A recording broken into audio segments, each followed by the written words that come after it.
નમસ્કાર મિત્રો, છેલ્લે આપણે તમને યાદ હોય તો ઈમેલની ચર્ચા શરૂ કરી.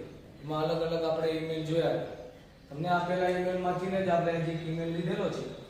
તો એક ઈમેલ સાથે સાથે આપણે રિવિઝન વિભાગ પણ કરાવતા હતા. રિવિઝનમાં આજે આપણે જોઈન ધ સેન્ટેન્સ અને એક્ટિવ અને પેસિવના વાક્યો એનો અભ્યાસ કરશું. તો ચાલો સૌપ્રથમ ઈમેલની ચર્ચા કરીએ. ઈમેલ માટે આપણે તમને સૌપ્રથમ વાત કરેલી છે કે આપેલી જે સૂચના છે એ વાંચી લેવાની, જેના ઉપરથી તમને બધી માહિતી શરૂઆતની મળી જશે. તો સૌપ્રથમ મયુર પટેલ રાઇટ્સ એન ઈમેલ, એટલે મયુર પટેલ ઈમેલ લખે છે ટુ હિઝ ફ્રેન્ડ, પોતાની ફ્રેન્ડને સુહાની મહેતા. તો ઈમેલ લખે કોણ છે? મયુર પટેલ. કોને લખવામાં આવે છે? Suhani Mehta. On hcm12@gmail.com. inviting her એટલે તેણીને આમંત્રણ આપે છે to attend his birthday party, પોતાની બર્થડે પાર્ટીમાં હાજર રહેવા માટે નું આમંત્રણ આપે છે એવો આપણે અહીંયા ઈમેલ પાઠવવાનો છે. ફરીથી લખનાર વ્યક્તિ મયુર પટેલ. કોને લખવાનો છે? તો સુહાની મહેતા. શેના માટે? ટોપિક એટલે કે સબ્જેક્ટ કયો છે? તો સબ્જેક્ટ અહીંયા છે inviting her to attend his birthday party. તો ઈમેલની આપણે શરૂઆત કરશું. તમને ખ્યાલ આવી ગયો ત્રણ બાબત. ઈમેલની સૂચના વાંચો એટલે તમને એ ખબર પડી જાય કોણ ઈમેલ લખે છે, કોને લખવાનો છે અને એનો સબ્જેક્ટ એટલે કે વિષય શું છે. તો સૌથી પહેલા ઈમેલના માળખામાં આપણે જોયેલું છે ફ્રોમ. તો ફ્રોમમાં અહીંયા વિદ્યાર્થી મિત્રો તમે જો કે તમને કોઈ ઈમેલ એડ્રેસ આપેલું નથી, તો તમે જાતે પોતાનું ઈમેલ છે એડ્રેસ એ કોઈ પણ ક્રિએટ કરી શકો. જેમ કે અહીંયા આપણે લખેલું છે મયુર પટેલ 234@gmail.com. ફરીથી ફ્રોમ માં શું લખશું? મયુર પટેલ 234@gmail.com. ટુ લખવાનું કોને છે? સુહાની મહેતા. તો એ તમને સ્પષ્ટ આપી દીધેલું છે કે hcm12@gmail.com ઉપર આપણે ઈમેલ મોકલવાનો છે. તો 2 માં આપણે લખશું hcm12@gmail.com. તો પહેલા આપણે શરૂઆતના બે સેક્શન આપણા છે પૂર્ણ થયા, ફ્રોમ ટુ. હવે સબ્જેક્ટ. તો સબ્જેક્ટમાં ઉપર જે માહિતી આપેલી છે ને એમાં થોડોક આપણે ચેન્જિંગ કરશું કે ઇન્વાઇટિંગ હર, તેણીને આમંત્રણ આપે છે. તો આપણે એમ લખવાનું કે ઇન્વાઇટિંગ યુ, તને આમંત્રણ આપું છું to attend his birthday party છે. તો હિઝ ની જગ્યાએ શું આવશે? માય. કારણ કે આ હિઝ છે એ કોના માટે? મયુર પટેલ. તો મયુર પટેલ હવે સૂચના આપે છે કે તું મારી બર્થડે પાર્ટીમાં આવજે. તો inviting you to attend my birthday party. તો ત્રણ સેક્શન પૂરા થયા. ત્યારબાદ ડિયર ફ્રેન્ડ સુહાની. સંબોધનમાં આપણે વાત કરી હતી કે જો કોઈ સંસ્થાના હોદ્દેદાર હોય, માનનીય સન્માનીય હોય તો આપણે રિસ્પેક્ટેડ સર અથવા મેમ કે મેડમ લખાવીએ છીએ, અને આપણી સમકક્ષ હોય અથવા આપણાથી ઉંમરમાં નાના હોય તો ડિયર ફ્રેન્ડ. તો ડિયર ફ્રેન્ડ સુહાની. ત્યારબાદ હાઉ આર યુ, તું કેમ છે? આઈ હોપ, હું આશા રાખું છું કે you are fit and fine, કે તું તંદુરસ્ત અને સારી હોય છે. I am sending this email to you, હું તને આ ઈમેલ લખી રહ્યો છું. I am sending this email એટલે હું તને આ ઈમેલ મોકલી રહ્યો છું ટુ યુ, તને. હવે આપણે આગળ પણ વાત કરેલી હતી કે આ વાક્ય છે જનરલી તમે મોસ્ટલી ઈમેલ છે એમાં લખી શકો. How are you, I hope you are fit and fine, I am sending this email to you. હવે ત્યારબાદ જે સબ્જેક્ટ છે તે તો to attend my birthday party. આ સેન્ટેન્સ પણ આપણે તમને કીધેલું જ છે કે ઉપર જે સૂચના આપેલી હોય એમાંથી તમારે કોઈને કોઈ વિધાન લખવાનું હોય. તો to attend my birthday party, કે હું તને આ મારી બર્થડે પાર્ટી છે એમાં આમંત્રણ આપવા માટે આ ઈમેલ મોકલી રહ્યો છું. આગળ માય બર્થડે ઇઝ, મારો બર્થડે છે ઓન 25th મે, એટલે કે 25મી મે ઉપર.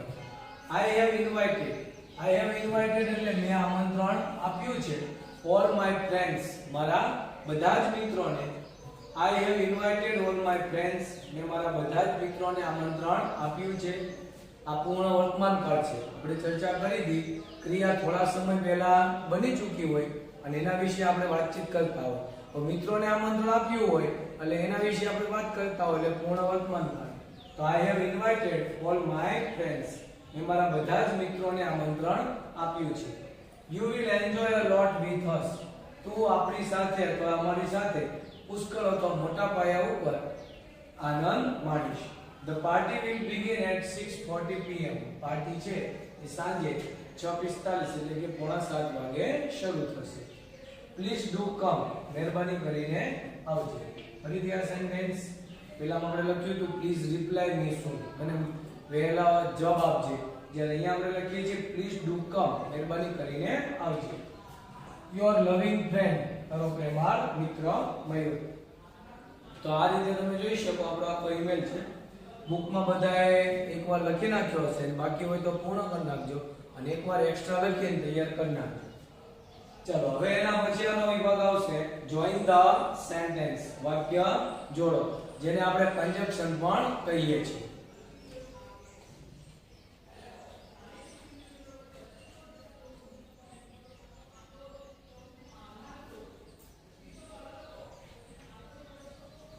ચલો તો એમાં પહેલું સેન્ટેન્સ છે વર્ક હાર્ડ.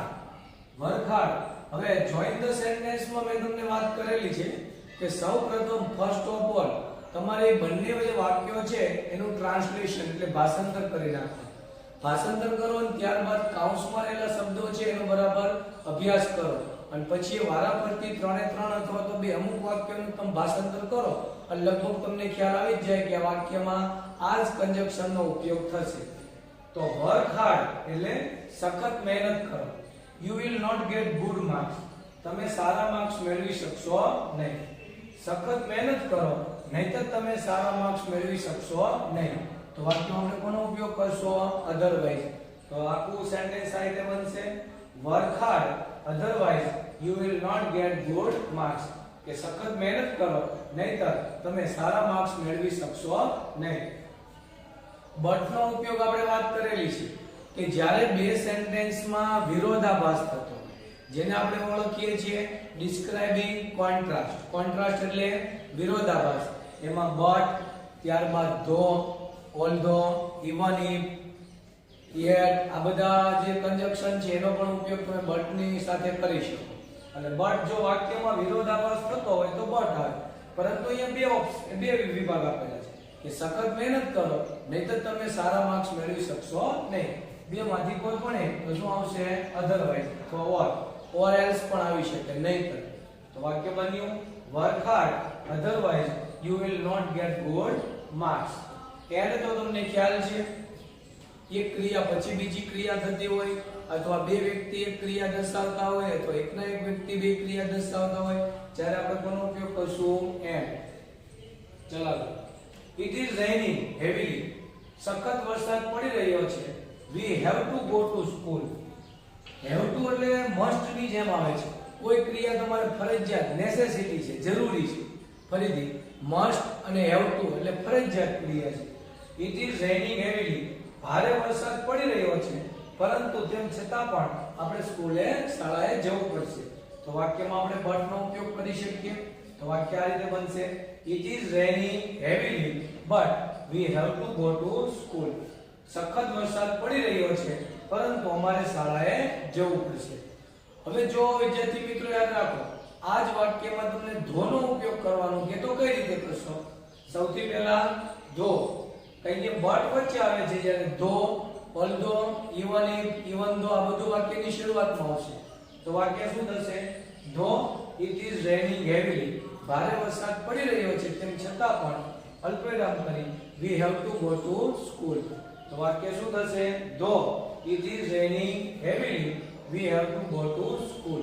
અને જો yet હોય તો yet આપણે ક્યાં મૂકીએ છીએ? વચ્ચે. તો સેન્ટેન્સ આ રીતે બનશે it is raining heavily yet we have to go to school. અને describing contrast. contrast એટલે વિરોધાભાસ. તો પહેલા વાક્ય જે છે આપણે શેનાથી બનાવ્યું? અધરવાઇઝ. બીજું વાક્ય વિદ્યાર્થી મિત્રો યાદ રાખજો શેનાથી બનાવશું આપણે? બટ. સો, ધેરફોર, બીકોઝ એ તમને ખ્યાલ છે એક વાક્ય કારણ અને બીજું વાક્ય પરિણામ દર્શાવતું હોય ત્યારે આપણે એનો ઉપયોગ કરીએ છીએ. બીજું જે પણ અહીંયા આપણે રિવિઝન કરાવીએ છીએ એ બધું તમારે ગ્રામરની બુકમાં જ્યારે પણ આપણો લેક્ચર આવે એ લેક્ચરની દાખલા તરીકે જે પણ ડેટ હોય એ ડેટ લખી અને નીચે ગ્રામરની બુકમાં રિવિઝન. ઈમેલ તો તમે એસેની બુકમાં જ લખવાનો છે, ખાસ યાદ રાખજો.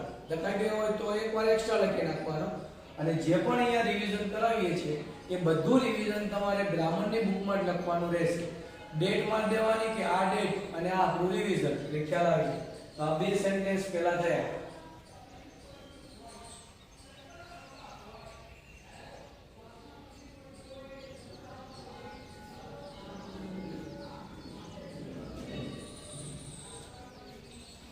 ચલો ત્યારબાદ આગળના વાક્ય જોઈએ આપણે. Raj is the salesman. Raj salesman છે. He comes to my office on every Friday. તે દર શુક્રવારે મારી ઓફિસે આવે છે. ફરીથી બંને વાક્યનું ટ્રાન્સલેશન કરો. Raj is the salesman. Raj salesman છે. He comes to my office on every Friday. તે દર શુક્રવારે મારી ઓફિસે આવે છે. તો અહીંયા તમે જોઈ શકો રિલેટિવ પ્રોનાઉન્સ છે. who એટલે કે જે. જેમ કે અહીંયા પહેલા વાક્યમાં તમે જો કોણ છે રાજ અને રાજ માટે વિભક્તિ કઈ છે હી. તો વાક્ય આપણે શેનાથી જોડશું who થી. તો વાક્ય આ રીતે જોડી શકાય રાજ હી દૂર કરીને જગ્યાએ who. Raj who comes to my office on every Friday is the salesman. ફરીથી આપણે આ ઉથી વાક્ય તમને બે અલગ અલગ રીતે જોઈન કરતા શીખવાડ્યા છે. પહેલી રીત રાજ who he ની જગ્યાએ શું આવશે who comes to my office on every Friday is the salesman. અને બીજી રીતે જે આપણે કર્તા વિભક્તિ છે એ દૂર કરી અને ડાયરેક્ટ એની જગ્યાએ who મૂકી દઈએ છીએ. તો વાક્ય એમ બનશે Raj is the salesman who comes to my office on every Friday. ફરીથી Raj is the salesman who comes to my office on every Friday. કે રાજ એક સેલ્સમેન છે કે જે દર શુક્રવારે મારી ઓફિસે આવે છે. અથવા રાજ કે જે દર શુક્રવારે મારી ઓફિસે આવે છે તે એક સેલ્સમેન છે. ત્યારબાદ આવશે whom. whom એટલે કે જેને. આપણે તમને શીખવાડ્યું છે કે જો him her કે them હોય તો વાક્ય સાથે જોઈન કરવાનું whom થી. કર્મ વિભક્તિ દૂર થાય. અને whose એટલે કે જેનું. એ વાક્ય આપણે જોઈએ. Parents are lucky. માતા-પિતા ભાગ્યશાળી હોય છે. Their children are obedient. Obedient એટલે આજ્ઞાકીય કે જેના બાળકો આજ્ઞાકીય છે. તો અહીંયા તમે જોઈ શકો who તો આવશે નહીં. whose કે જેના એટલે અહીંયા their દૂર કરીને આપણે વાક્યમાં કોનો ઉપયોગ કરશું whose. તો વાક્ય parents are lucky whose children are obedient. ફરીથી parents are lucky whose children are obedient. અથવા બીજી રીત parents whose children are obedient are lucky. ફરીથી વાક્ય parents whose children are obedient are lucky. અને હું એટલે તમને ખ્યાલ છે કે જેને. ટૂંકમાં એક વાક્ય આપણે ઉથી બનાવ્યું અને એક whose થી. ચલો ત્યારબાદ લગભગ આપણે દરરોજ આપણો વિભાગ હોય છે કયો ચેન્જ ઇનટુ પેસિવ વોઇસ. અત્યારે પણ દરરોજ જ્યારે પણ લેક્ચર આપણે આવશે ત્યારે એમાં એક્ટિવ પેસિવ વાળો વિભાગ અને સાથે જે ડાયરેક્ટ ઇનડાયરેક્ટ છે નેક્સ્ટ લેક્ચરમાં આપણે ડાયરેક્ટ ઇનડાયરેક્ટ ની ચર્ચા કરશું. એક્ટિવ પેસિવ તો હશે જ તે. ફરી પાછું હું તમને કહી દઉં કે જ્યારે પણ તમારે વાક્યનું પેસિવમાં રૂપાંતર કરવાનું હોય ત્યારે તમારે બે બાબત વિચારવાની રહેશે. એક તો વાક્યમાં કયો કાળ છે અને બીજું વાક્યનો ઓબ્જેક્ટ એટલે કે કર્મ કોણ છે.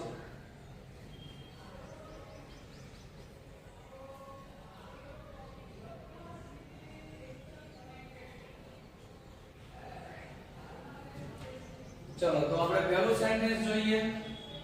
મનન does not write an essay. કે મનન એસે લખતો નથી. કર્તા કોણ થશે મનન. does not write એમાં does not નેગેટિવ વર્બ છે અને write ક્રિયાપદ છે. તો કર્મ કોણ આવશે an essay. કર્તા ક્રિયાપદ અને કર્મ. તો પહેલું કાર્ય તમને કર્મ મળી ગયું તો કે હા an essay એક પ્રકારનું શું કહેવાય કર્મ. તો સૌપ્રથમ લખશું આપણે an essay. ત્યારબાદ વાક્યમાં કયો કાળ છે તો આપણે જનરલી ત્રણ કાળની એક્ટિવ પેસિવ ધોરણ 9 માં અભ્યાસ કરીએ છીએ. will પ્લસ મૂળ રૂપ હોય તો સિમ્પલ ફ્યુચર ટેન્સ ડીડ હોય અથવા ભૂતકાળનું રૂપ હોય તો સિમ્પલ પાસ્ટ ટેન્સ, અને મૂળરૂપ કેસ કે યસ વાળું રૂપ હોય અથવા ડઝ નોટ કે ડુ નોટ હોય તો સિમ્પલ પ્રેઝન્ટ ટેન્સ. તો ડઝ નોટ છે એટલે શું આવશે? Simple present tense. તો એસે સાથે એમિઝાર માંથી ઇઝ, તો એસે ઇઝ નોટ રાઈટ છે, તો એનું ત્રીજું રૂપ શું થશે? Return by. હવે અહીંયા બેટનું નામ આપેલું છે તો આપણે શું લખશું? મનન. તો વાક્ય થયું an essay is not written by મનન, કે નિબંધ મનન દ્વારા લખાતો નથી. ઉપરના વાક્યનું ટ્રાન્સલેટ, મનન નિબંધ લખતો નથી. તો એક્ટિવ નું sentence, Manan does not write an essay. Passive નું, an essay is not written by મનન. માની લો કે અહીંયા did not આપેલું, did not, તો અહીંયા is not ને બદલે આપણે શું લખત? was not. ખાસ આ વિભાગ ભૂલાય નહીં. ટુ બી નું રૂપ આવશે કાળ પ્રમાણે, નેગેટિવ વર્બ હોય તો not, અને જો પ્રશ્નાર્થ વાક્ય હોય તો તમને ખ્યાલ આવે કે આ જે વર્બ છે સહાયકારક ટુ બી ના રૂપ એ ક્યાં આવશે? આગળ. અને અહીંયા V3 પણ લખવાનું. he હોય તો by him, પણ અહીંયા મનન છે એટલે આપણે શું લખશું? by મનન. તો કમ્પ્લીટ આખું સેન્ટેન્સ થયું an essay is not written by મનન. આગળ, did they visit a temple last day? શું તેઓએ ગઈકાલે મંદિરની મુલાકાત લીધી? પહેલું did અને લાસ્ટ ડે આવ્યું એટલે તમને ખ્યાલ આવી જ જાય કે વાક્યમાં સિમ્પલ પાસ્ટ ટેન્સ સાદા ભૂતકાળનો ઉલ્લેખ છે. ત્યારબાદ કર્મ શોધો. વિચાર કરો તો did સહાયકારક ક્રિયાપદ, they કર્તા, visit ક્રિયાપદ અને કર્મ કયું થશે? ટેમ્પલ. મુલાકાત લીધી, શેની મુલાકાત લીધી? તો મંદિરની. તો આ જે ટેમ્પલ છે એ શું થશે? કર્મ. ત્યારબાદ હવે બે બાબત નક્કી થઈ ગઈ કે આપેલા વાક્યમાં સાદો ભૂતકાળ છે અને ટેમ્પલ જે છે એ કર્મ છે. હવે સાદા વાક્યમાં તમે સીધે સીધું, સાદા અને નકાર વાક્યમાં સીધે સીધું તમે કર્મ મૂકી શકો છો આગળ વાક્યની શરૂઆતમાં. પરંતુ did વાક્યની શરૂઆતમાં છે એનો મતલબ વાક્ય પ્રશ્નાર્થ છે. તો પ્રશ્નાર્થ હોય ત્યારે ખાસ ભૂલ નહીં કરો. બધા ઘણા બધા વિદ્યાર્થીઓ તેમ છતાં ભૂલ કરે છે. તો વાક્યની શરૂઆતમાં ટેમ્પલ નહીં આવે, was આવશે, કારણ કે ભૂતકાળ છે. તો સૌપ્રથમ આપણે લખશું was a temple. visit એનું V3 શું થશે વિદ્યાર્થી મિત્રો? visited. ત્યારબાદ by, જે છે તો લખશું આપણે them, અને લાસ્ટ ડે ચર્ચા કરી હતી આપણે ક્લાસમાં પણ ને અત્યારે પણ તમને કહી દઈએ કે લાસ્ટ ડે નું પ્રીવિયસ ડે ડાયરેક્ટ ઇનડાયરેક્ટ સ્પીચમાં થશે, અહીંયા નહીં. તો વાક્ય બન્યું was a temple visited by them last day. હવે જો અહીંયા will હોત તો અહીંયા પણ આપણે શું લખત? will. તો વાક્યમાં આવશે will a temple be visited, will a temple be visited by them last day ની જગ્યાએ શું આવતું હોત? tomorrow. યાદ રાખજો.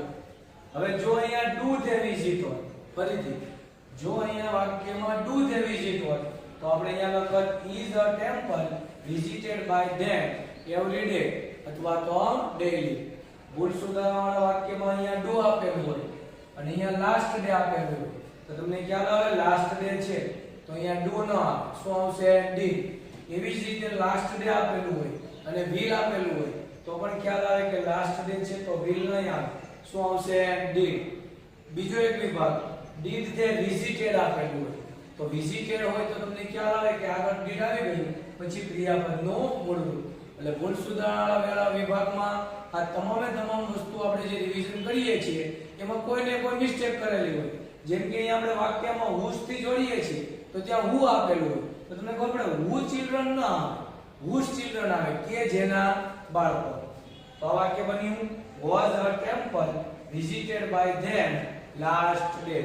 અને બીજી પણ આપણે ચર્ચા કરી છે, ધ્યાન રાખો. સિમ્પલ પ્રેઝન્ટ ટેન્સ માં હોય તો વાક્યમાં આવશે is a temple, છેલ્લે તો ચેન્જીસ થશે ડેઈલી. ભવિષ્યકાળ હોય તો will a temple be visited by them tomorrow. યાદ રાખજો ખાસ. ચાલો એના પછી last sentence Meera will not play a game tomorrow, કે મીરા આવતીકાલે રમત રમશે નહીં. તો સૌથી પહેલું કાર્ય વાક્યમાં કયો કાળ છે? will not play અને tomorrow. ફરીથી will not play અને tomorrow તો સિમ્પલ ફ્યુચર ટેન્સ, ફ્યુચર એટલે ભવિષ્યકાળ. અને ત્યારબાદ કર્મ તો આ કરતા થશે મીરા, ક્રિયાપદ will not play અને કર્મ શું થાય again.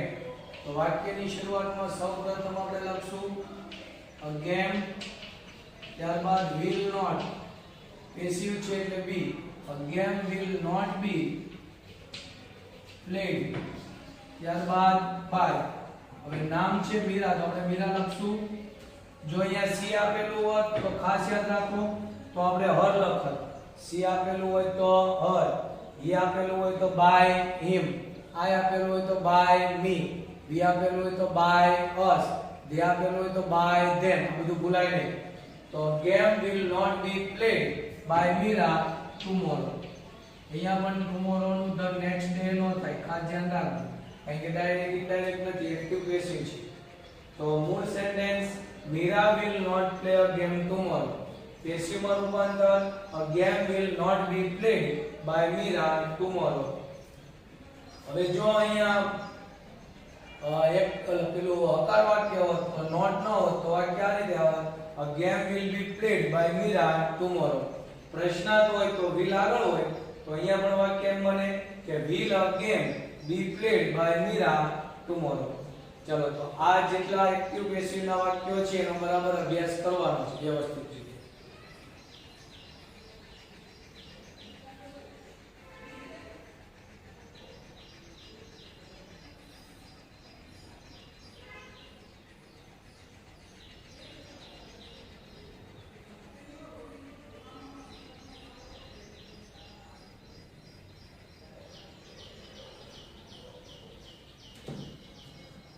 ચલો ફરી એક વખત તમને કહી દઈએ, એસે એકવાર બુકમાં અને એકવાર એક્સ્ટ્રા લખી ઈમેલ એકવાર બુકમાં અને એકવાર એક્સ્ટ્રા લખી તૈયાર કરો. અને ત્યારબાદ જે ગ્રામરનું રિવિઝન કરાવ્યું છે બધું તમારે ગ્રામરની બુકમાં જે પણ આપણો લેક્ચર આવે જે દિવસે એ ડેટ મારી અને લખવાનો રહેશે.